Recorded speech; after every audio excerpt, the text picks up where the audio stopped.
capítulo 1. La Biblia dice, en el principio creó Dios los cielos y la tierra. Este es el primer versículo de las Sagradas Escrituras y es sin duda sobresaliente en todos los sentidos.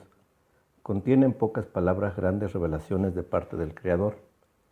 La primera de estas es que antes de que existiera cosa alguna, antes de la existencia del tiempo mismo, Dios estaba ahí. Él es el principio, es quien creó todo en los cielos y en la tierra, todo, y lo creó de la nada. En este primer versículo, la palabra Dios en hebreo es Elohim, plural de Elohe, que está traducido casi siempre como Dios. Esta palabra, sin embargo, no es un nombre propio, se trata de un título. Se usa para referirse a Dios como autoridad suprema. También ocasionalmente se aplica en el hebreo para designar magistrados, jueces, reyes y ángeles o personas con poder, personajes con poder. Algunas veces se usa como superlativo, ya que está en plural, y el plural en hebreo se usa como superlativo también. Se utiliza ocasionalmente para referirse a ídolos o a dioses en el sentido ordinario. Como antes se dijo, el plural en hebreo implica manifestación de superlativo para hablar de la grandeza y multiplicidad de algún atributo. En este primer versículo de las Sagradas Escrituras, el verbo que le afecta es creó, que está en singular, lo cual indica que fue solamente uno quien creó, el Dios Supremo, que tiene en su esencia pluralidad, específicamente el Dios Trino. Él es el creador del universo entero. Pero más importante es el hecho de que el creador es la autoridad suprema del universo. Él es rey del universo y es a quien se debe toda obediencia de parte de sus criaturas. ¿Cuándo fue que creó? Este versículo solo nos dice en el principio. ¿Hace cuánto tiempo fue este principio? Nadie lo sabe y seguramente nadie lo sabrá en este mundo. Los teólogos indican que fue hace más de 5.700 años. Los científicos, por otra parte, dicen que fue hace 4.5 millones de años. Otros dan datos como 15.000 millones de años. La verdad es que nadie lo sabe, y la razón es que nadie estuvo ahí, sino solamente el Creador. Aunque es honesto reconocer que el Eterno no nos ha dado más detalles de la fecha precisa de la creación original, ya que lo que se narra en este primer versículo de la Biblia y lo que se nos informa aquí es que fue simplemente en el principio. La palabra de Dios dice, los cielos cuentan la gloria de Dios y el firmamento anuncia la obra de sus manos. En otra parte, por la fe entendemos haber sido constituido el universo por la palabra de Dios, de modo que lo que se ve fue hecho de lo que no se veía. Y en otra parte, porque las cosas invisibles de Él, su eterno poder y deidad, se hacen claramente visibles desde la creación del mundo, siendo entendidas por medio de las cosas hechas, de modo que no tienen excusa. La Biblia dice que Dios creó todas las cosas por su soberana voluntad. Él es el creador y este es su universo. La Biblia dice en Apocalipsis, Señor, digno eres de recibir la gloria y la honra y el poder, porque tú creaste todas las cosas y por tu voluntad existen y fueron creadas. Por eso es digno de todo honor, pues Él es Señor, el creador de todo. Independientemente de que se tenga una expectativa de un destino eterno, el que creó todas las cosas merece toda la gloria, toda la honra, todo el honor que debe ser manifestado a través de la obediencia de sus criaturas. Siendo que Él todo lo tiene, en realidad no necesitaba de la creación, pero Él creó por su amor eterno, para compartir de ese amor y beneficiar a su creación. La palabra crear en hebreo es bará. En Génesis 1 se usa solamente 3 veces, en los versículos 1, 21 y 27, que se refiere a la creación de todo el universo, de la tierra misma, la creación de la vida y la creación del hombre. Pero de esto hablaremos más adelante. En este primer versículo leemos, creó Dios los cielos y la tierra, es decir, todo el universo, tanto inmaterial como material, y la tierra se menciona por separado. ¿Por qué razón menciona por separado a la tierra? Porque la tierra fue creada por Dios para ser el lugar de la habitación del ser humano, y el ser humano fue creado para tener, de forma especial y en muchos sentidos única, comunión con Dios. Por ello es que desde el primer versículo de las Escrituras se hace mención particular de este pequeño planeta, insignificante por su tamaño en medio del vasto universo, pero importante y central en el plan de Dios para con el hombre, incluyéndole a usted. En el segundo versículo dice, y la tierra estaba sin orden y vacía. Este versículo es inmediatamente después del primer versículo que dice que creó Dios los cielos y la tierra.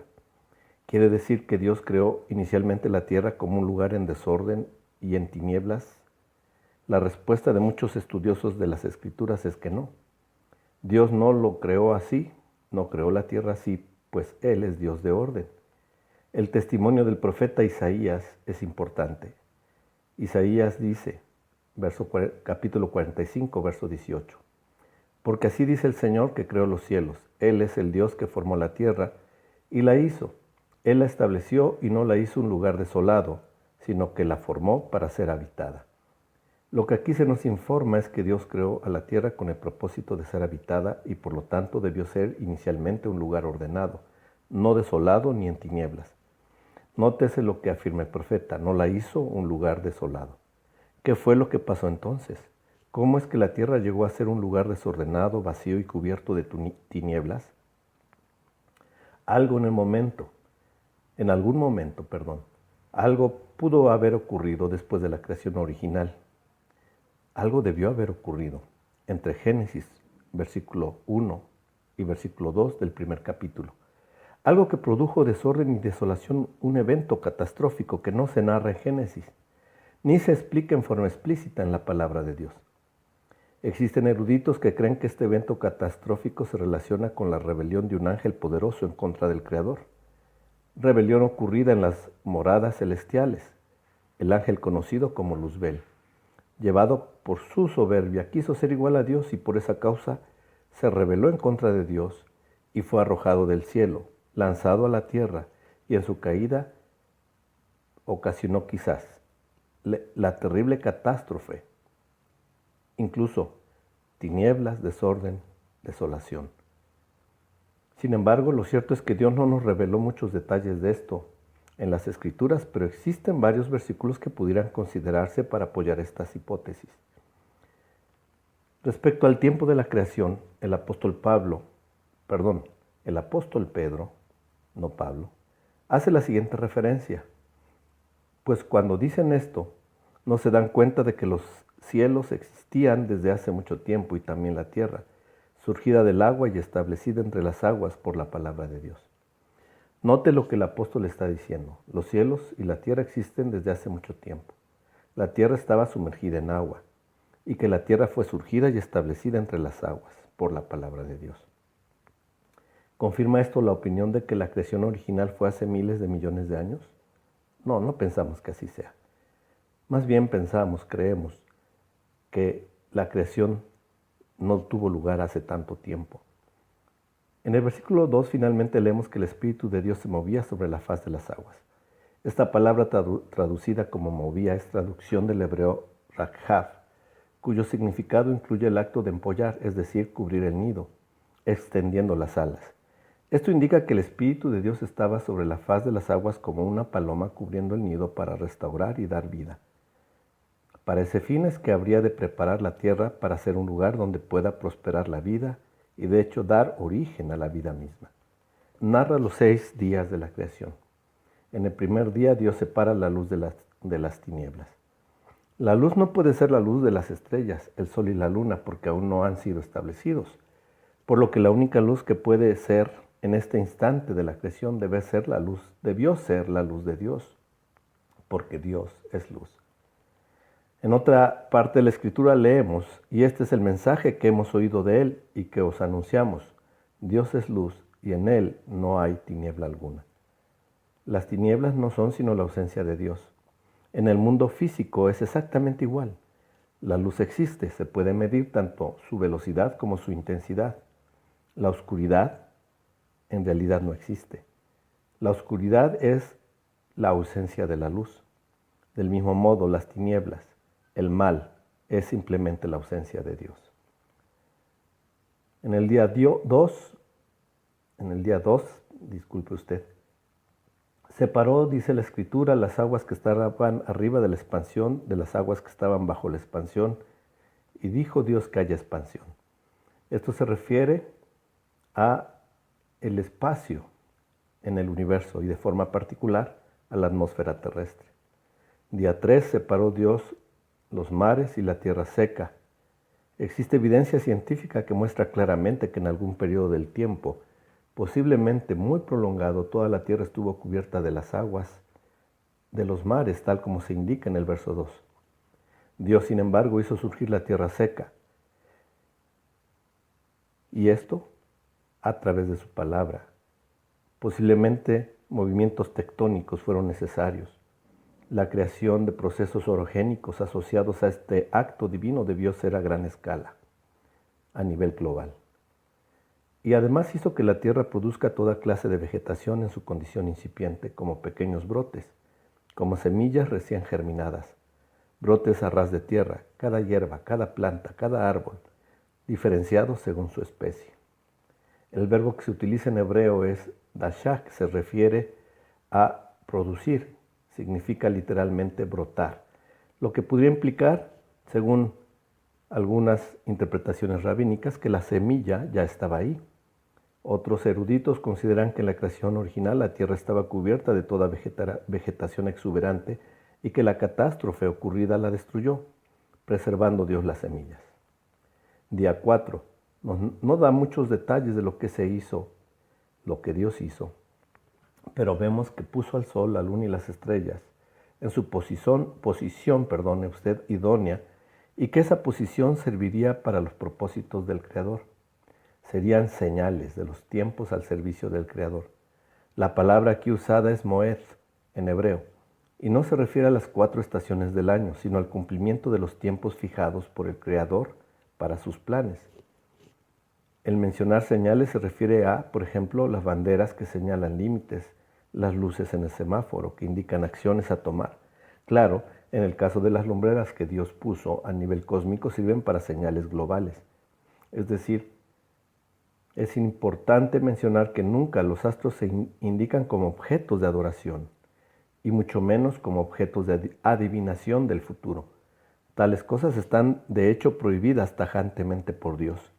Además, el sol, la luna y las estrellas servirían desde la creación misma como un reloj cósmico para separar eventos, incluidos en estos las convocaciones santas y fiestas señaladas por el Señor, los días y los años, mediante su movimiento cuya perfección y grandeza va mucho más allá de toda posibilidad natural, muy lejos de toda posible obra de la casualidad. Todo esto fue hasta el día 4. Llegamos ahora al día 5 de la creación. En este día creó Dios la vida animal en los mares y las aves en la tierra, volando en la expansión de la atmósfera. Este es el segundo acto de creación de Dios, además del acto de la creación original. Dios creó la vida y la creó de la nada. La Biblia nos dice que las aguas produjeron seres vivientes a la orden del Señor, lo cual quiere decir que en las aguas de aquellos mares podría ser que existieran todos los elementos y las sustancias necesarias para formar el cuerpo de los animales, pero el cuerpo, sin el aliento de vida, no es un ser vivo. Fue el acto creador de Dios lo que dio ese aliento de vida a los seres creados. La frase que se utiliza es multitud de seres vivientes y, según la interpretación rabínica, se refiere a toda clase de animales que se mueven tanto muy cerca de la superficie o que se arrastran, como hormigas, escarabajos, incluso insectos alados, pero también se refiere a animales como reptiles y roedores, así como a animales mayores. En este mismo día son creadas las aves, los peces y los monstruos marinos. En este caso, monstruos no tiene una connotación de malvados, sino de muy grandes. Se refiere a animales marinos de gran tamaño.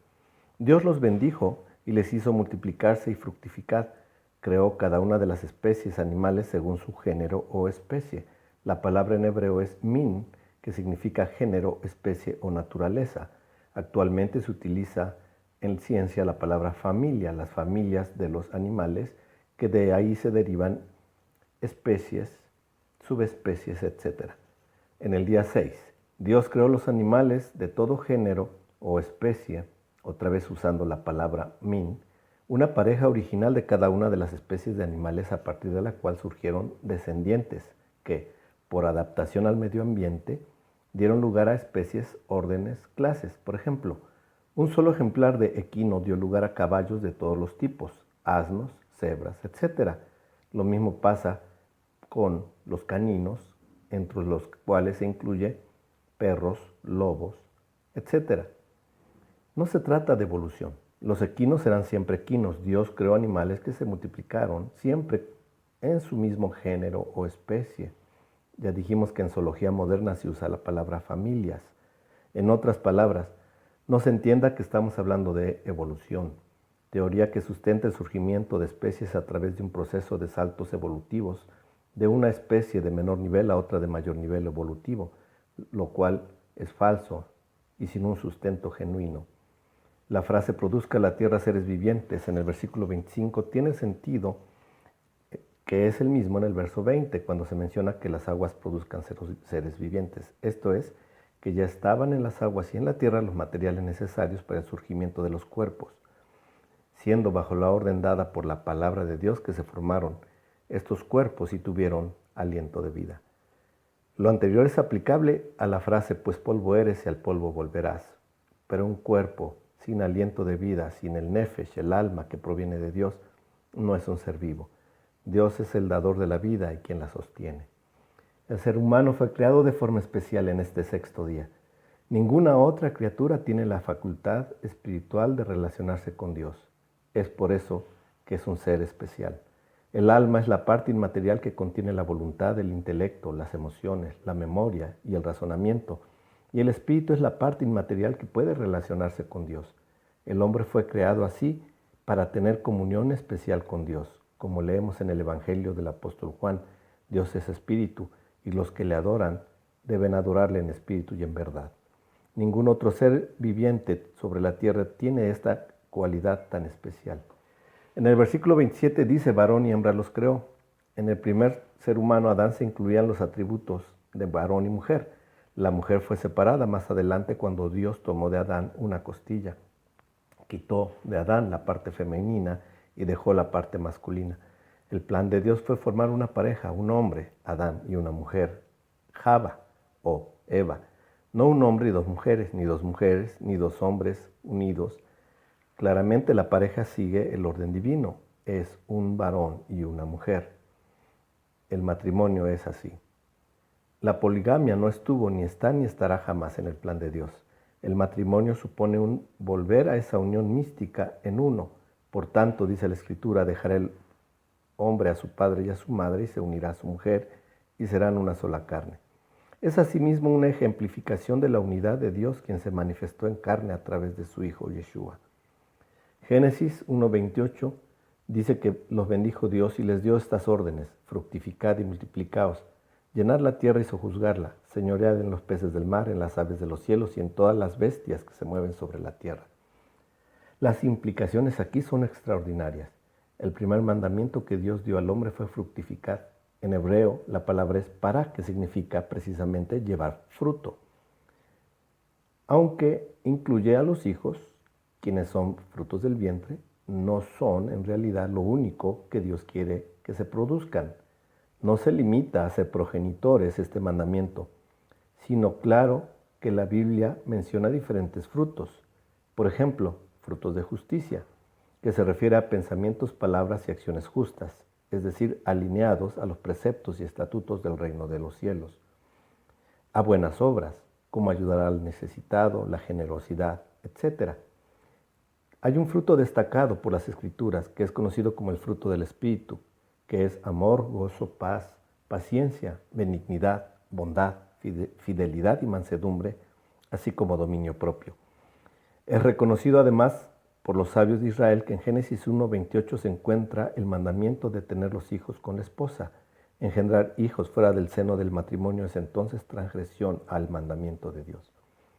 Una parte importante de la enseñanza de Jesucristo fue el énfasis en que el hombre restaurado, es decir, limpiado por la obra de regeneración del Espíritu Santo, debe producir mucho fruto, para lo cual es requisito indispensable permanecer en él, lo cual se relaciona con una cercanía espiritual con Dios a través de Jesucristo y con guardar los mandamientos de Dios.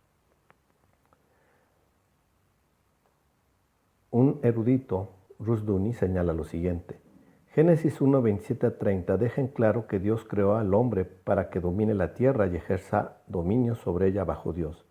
Aunque originalmente solo Adán fue creado, el mandato de la creación claramente se da al hombre en el estado casado y con la creación de la mujer en mente. Entonces, el llamado a subyugar la tierra y ejercer dominio sobre ella es esencial para la función de la familia bajo Dios y para el papel del hombre como cabeza de la familia. Esto le da a la familia una función posesiva. Subyugar la tierra y ejercer dominio sobre ella incluye a las claras la perspectiva bíblica de la propiedad privada. El hombre debe llevar a cabo la orden, ley de Dios, ejerciendo poder sobre la creación en nombre de Dios. La tierra fue creada muy buena, pero todavía estaba sin desarrollarse en términos de subyugación y posesión por el hombre, el gobernador que Dios designó. Este gobierno es particularmente el llamado del hombre como esposo y padre, y el de la familia como una institución. La caída del hombre no ha alterado este llamado, aunque ha hecho su cumplimiento imposible aparte de la obra regeneradora de Cristo. Fin de la cita.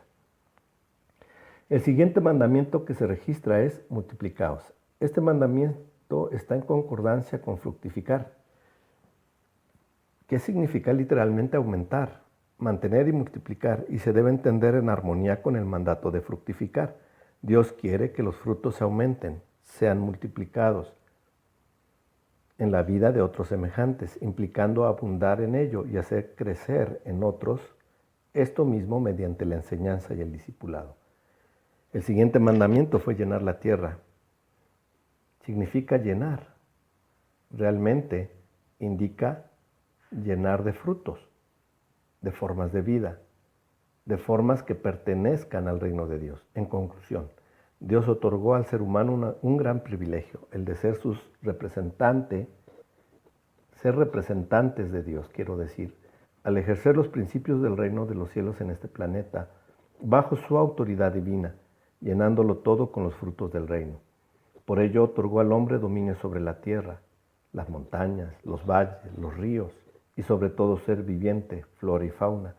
El dominio que el hombre ejerce sobre la naturaleza debe ser basado, por consiguiente, en el mandato del Creador, quien para ello otorgó al ser humano una capacidad increíble, muy posiblemente casi ilimitada e inimaginable, pero que se ha perdido en el hombre moderno por causa de los estragos ocasionados por el pecado.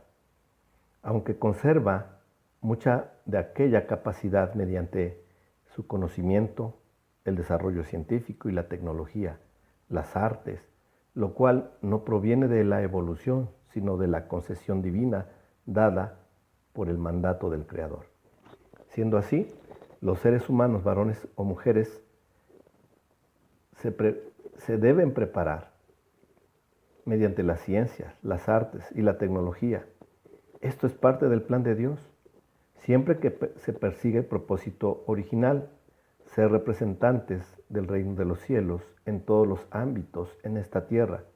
Y me refiero a todo ámbito como son la cultura, la educación, el gobierno, el arte, la política.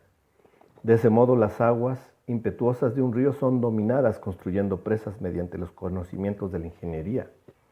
La producción de los granos para alimentar a la población se mejora mediante los conocimientos de la agricultura y la botánica.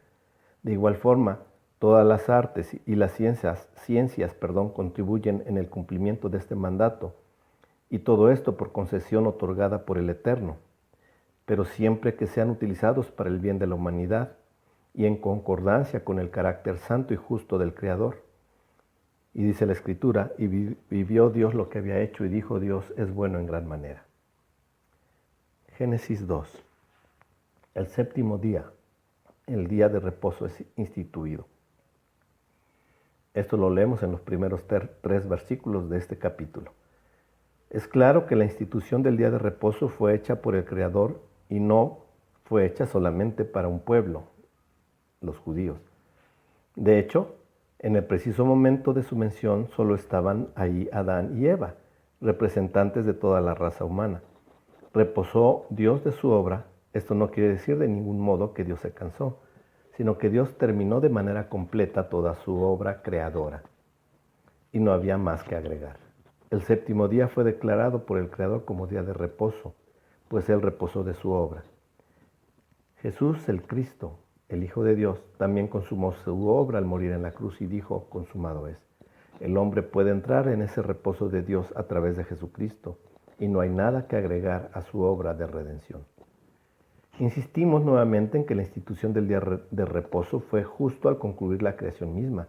Así pues, el día de reposo, esto es el Shabbat, no fue un mandamiento dado por Dios a un pueblo solamente en el monte Sinaí, sino que claramente es un estatuto otorgado por el Creador a la humanidad desde el inicio mismo del mundo. Jesucristo hace referencia al día de reposo cuando dice, el día de reposo se hizo para el hombre y no el hombre para el día de reposo. Jesús el Señor aclara a los confundidos fariseos que el día de reposo fue instituido por el Creador para beneficio del hombre y no para beneficio del día. El beneficio hacia el ser humano es el propósito del día de reposo, y esto desde el principio de la creación, mucho antes de que Dios entregara su ley a Israel en el monte Sinaí, en donde, en efecto, el tercer mandamiento del Decálogo confirmó este precepto divino, guardar el día de reposo, como un día santo al Señor. Que el precepto de guardar el día de reposo existiera antes de entregar la ley en el Sinaí queda claramente mostrado en diversos pasajes de las Escrituras, como Éxodo 16:22. Así entonces, el guardar el día de reposo, el séptimo día, es un mandato divino para beneficio de la humanidad, para el pueblo bajo Dios. Y la prioridad de guardar este día es el reposo de nuestras obras para mostrar nuestra confianza en el todopoderoso Dios, consagrando el día al Señor. Surge respecto a la creación la siguiente pregunta: ¿por qué fueron 6 días? El Eterno pudo crear u ordenar el universo en un instante, pero usó 6 días. ¿Por qué? ¿Cuál es el mensaje hacia los hombres para quien fuese escrita la Biblia? ¿Qué significado tiene el séptimo día? Algunos eruditos de las Escrituras, incluyendo algunas interpretaciones rabínicas antiguas, consideran que Dios nos ha informado mediante los 6 días de la creación acerca del tiempo que la humanidad tiene para habitar en la tierra hasta que llegue el día de reposo, partiendo de Adán. Y si esa interpretación es correcta, ¿cuánto será el tiempo que tendrá la humanidad sobre la tierra antes del final? Las Escrituras nos hablan de que un día volverá el Hijo de Dios y establecerá su reino milenial, es decir, un reinado de 1000 años. Un reino donde morará la justicia y la paz. Dice claramente que nadie sabe cuándo será ese día. Solo el Padre lo sabe. Sin embargo, si es correcta la interpretación de que Dios nos ha informado mediante los 6 días de la creación cuál será el tiempo de permanencia del hombre sobre la tierra desde la creación de Adán, y antes de que llegue el día de reposo del reino mesiánico, los 1000 años del reino mesiánico, necesitamos entender mejor este concepto de la relación que se tiene entre los 6 días de la creación con tan esperado momento. La Escritura provee datos adicionales para que estemos advertidos. El apóstol Pedro escribe: pero amados, no ignoréis esto, que para el Señor un día es como 1000 años y 1000 años como un día. Tal concepto había sido revelado antes por Moisés, el gran siervo de Dios, el legislador, quien escribió el libro de Génesis y quien también escribió el Salmo 90. En el verso 4 de este Salmo dice: porque 1000 años ante tus ojos son como el día de ayer que ya pasó y como una vigilia de la noche. ¿Serán entonces 6 días que representan un tiempo de 1000 años cada día? Y contando desde Adán hasta la venida del Señor. Según la cronología bíblica, fueron alrededor de 4000 años desde Adán hasta la crucifixión, y desde entonces hasta hoy han transcurrido casi 2000 años. Los eruditos cuentan 5775 años hasta el año 2015. ¿Cuándo entonces será el regreso del Señor? Recordemos que la Biblia nos declara con claridad, pero de aquel día y de la hora nadie sabe, ni aun los ángeles que están en el cielo, ni el Hijo, sino el Padre, de modo que nadie debía tomarse el atrevimiento de señalar una fecha. Graves errores doctrinales han surgido en grupos cristianos que han oído un falso profeta proclamar una fecha. Esto es, por ejemplo, en movimientos como los Testigos de Jehová, los Adventistas del Séptimo Día y otros. De cualquier modo, debemos estar advertidos y preparados, pues el Señor volverá sin previo aviso como ladrón en la noche, y sin duda la fecha, aunque no precisada por la Biblia, está cerca.